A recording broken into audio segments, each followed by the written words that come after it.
Aujourd'hui, nous entamons une deuxième mandature, pleine de promesses et d'opportunités. La campagne de recrutement a permis de sélectionner 40 jeunes issus des quartiers de Nouméa, représentant ainsi la diversité et la vitalité de notre jeunesse.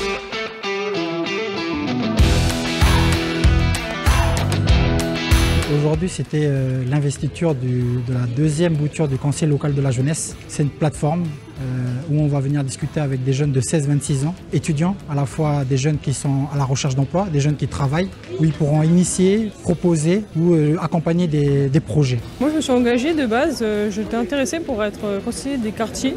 Ensuite, on m'a réorientée pour le Conseil local de la jeunesse.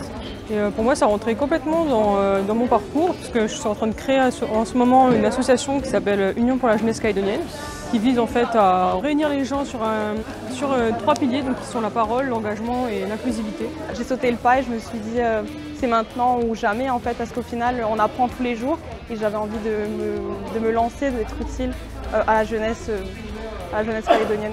CLJ, Conseil local de la jeunesse, ça m'inspire l'espoir déjà.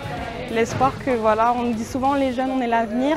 Ça c'est beaucoup de paroles, mais après dans les actes derrière, ça m'inspire de la confiance en l'avenir. Le fait de savoir qu'on est accompagné, on n'est pas tout seul. Voilà, il y a des gens, des institutions, la mairie qui croient en nous.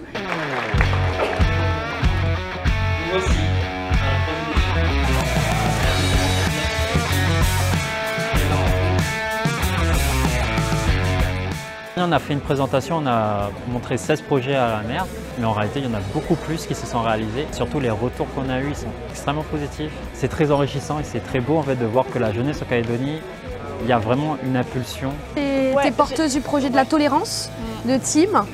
Timothée qui est parti et faire ses études en métropole, donc j'ai repris la continuité de son projet. Et derrière on a participé en fait tout à chacun un peu à tout. Pour ma part, j'ai vraiment été ciblée sur le projet avec Isaïs Despati pour sensibiliser sur le sujet du harcèlement scolaire quand on arrive à la période collège. Il y a beaucoup de gens qui parlent, il y en a peu qui agissent, donc il serait vraiment important que notre jeune génération et celles à venir puissent s'engager et donner de leur personne, que ce soit à Nouméa ou ailleurs.